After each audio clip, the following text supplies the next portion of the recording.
say our teen years are some of the most terrifying we have to live through during our lives. Dealing with the transition from childhood to young adult, all the changes we go through, the choices, it's all very daunting and extremely scary. And weirdly, teenagers and usually teenage girls have found themselves at the center of an entire subgenre of urban legends and myths.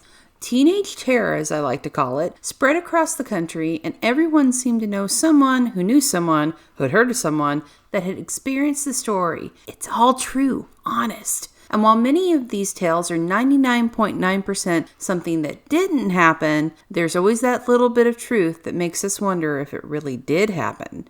And sadly, in some of these cases, it did. On this episode of Mytheries, we're traveling down the shadow-filled suburban street of teenage terror.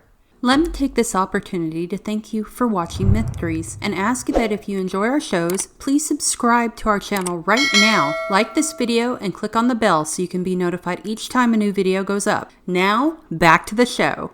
Teenagers being in danger has become a staple of horror films for a while now. Urban legend has come to be a place where cautionary tales and the new campfire stories have grown. And more often than not, many of the best known of these stories focus on teens in danger or in trouble. And also more than often than not, it's a teen girl at the center of it all. As I collected the stories for this episode, in the back of my mind, I tried to figure out why that was. Why was it the teenagers that always seemed to be in the middle of all the events that had happened? And why was it the poor girls who got the brunt of the damage?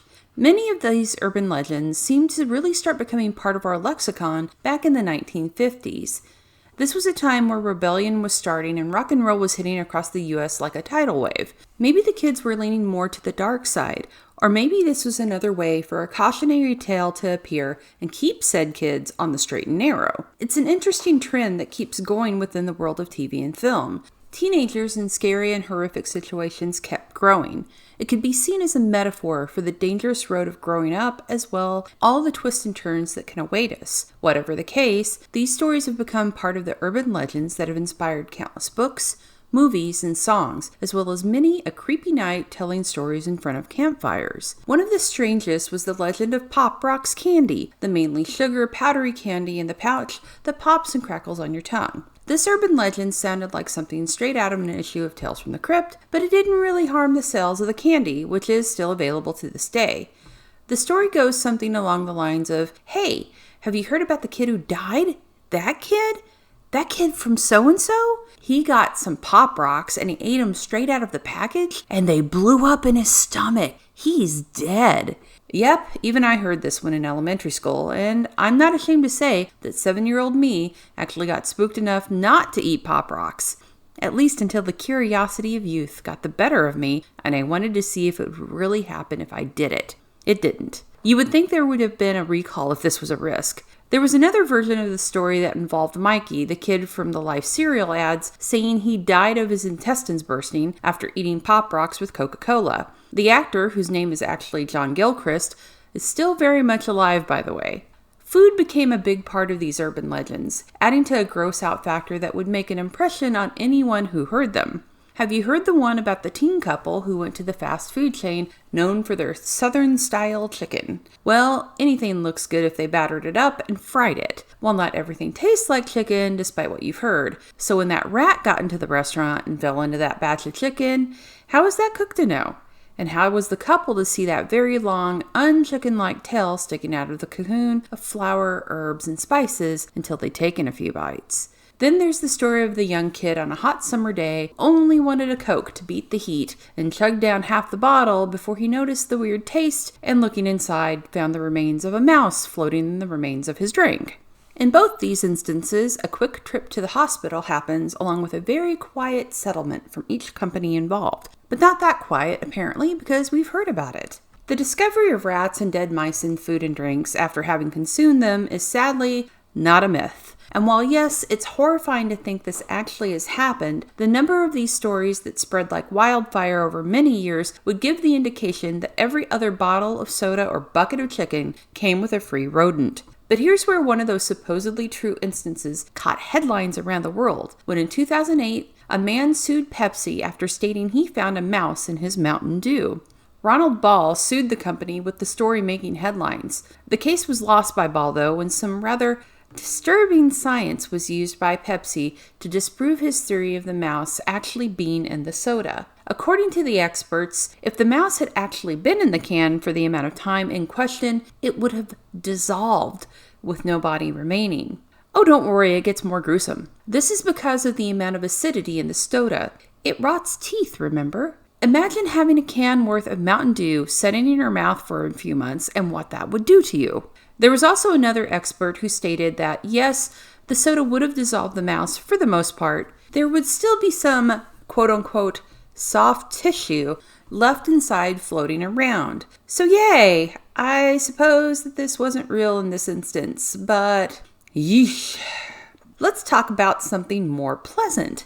Prom night. Who hasn't shopped at a thrift store and hoped to find a bargain or that especially magical dress, that one in a million find? That's the heart of the legend of the poison dress. In this urban legend, a young woman giddy for prom night but not well-to-do happens upon a beautiful dress in a second-hand store, which is perfect and something she can afford. She buys the dress and heads to prom, ready to dance the night away. During the evening, though, she starts feeling odd and eventually incredibly ill. By the time she gets to the hospital, it's too late and she dies. It turns out the dress was actually stolen from a corpse, and the embalming fluid used in the corpse had seeped into the dress. During the young woman's night of dancing and sweating, the embalming fluid was absorbed into her own body and kills her. This cautionary tale of the too good to be true has been around far longer than you realize. Usually these stories are found within folklore and mythology where clothes have been laced with poison to kill someone specifically. There's also a tale surrounding Queen Elizabeth I where there was an attempt to assassinate her with a poison gown. But this particular story of the prom gown from hell is, as far as we know, completely false. Last but not least, as part of our urban legend potpourri, we have the special niche of the Babysitter. Babysitter legends have inspired some of the most well-known horror films of all time. The list is long, but some of the standouts are Halloween and When a Stranger Calls. The babysitter urban legend trope is interesting because these sadly have a basis in truth, and they can either have the babysitter be the victim or the monster at the heart of the story. There are two fairly gruesome tales that stand out from that particular branch of the twisted urban legend tree. The first is the baked baby story. Again, sadly, this has actually happened, not perhaps by a babysitter per se, but infants being roasted to death in ovens has sadly truly occurred. Typically, in these stories, drugs are involved, with the babysitter being out of their mind on something like PCP, and not realizing they are putting an infant in the oven, thinking instead it's a turkey. Others have the babysitter cooking the child and even serving it to the parents, with the horrifying realization happening after dinner has started. Some of the real instances have involved a mother putting her 1-year-old in a microwave and killing it, this possibly due to the medication she was taking. The other occurred when a mother left 4 of her children alone, all of them very young. At some point, the 1-year-old child in this instance had been placed in an oven while the mother and her boyfriend had left to go get pizza. According to this particular report, the 3 other children had placed the baby in the oven. In both occurrences, the parents were arrested and charged. The line, "The call is coming from inside the house," has become a film classic that sends chills up your spine. Another classic line is, "Have you checked on the children?" Both of these have become pop culture gold, but the reality of the legend of the babysitter and the man upstairs is terrifying on the level of the worst nightmare. The urban legend had its origin in the very true murder of 13-year-old Janet Chrisman. The crime took place in 1950 in America's heartland in Columbia, Missouri. Janet was babysitting for the Romack family, who had a little boy around 3 years of age. While the parents were out, Janet was attacked. The young woman was brutally murdered and raped, but at some point was able to make a frantic call to the police, where she managed to get out the words, "Come quick." The Romacks were unable to call the house as the phone had been knocked to the floor and the line was busy. When she was found, Janet had stab wounds which appeared to be from a pencil of some sort. The child was safe though, and had apparently been asleep during the attack. The cause of death was ruled asphyxiation. Janet had fought her attacker throughout the house, but in the end, she lost her life to a man who was never caught. Many believe the killer was a man named Robert Mueller, who was known to the Romacks. He'd made some leering suggestions in the past to the teenager, who he was twice the age of, but the police were unable to make anything stick. Mueller died in 2003 and never confessed to the crime.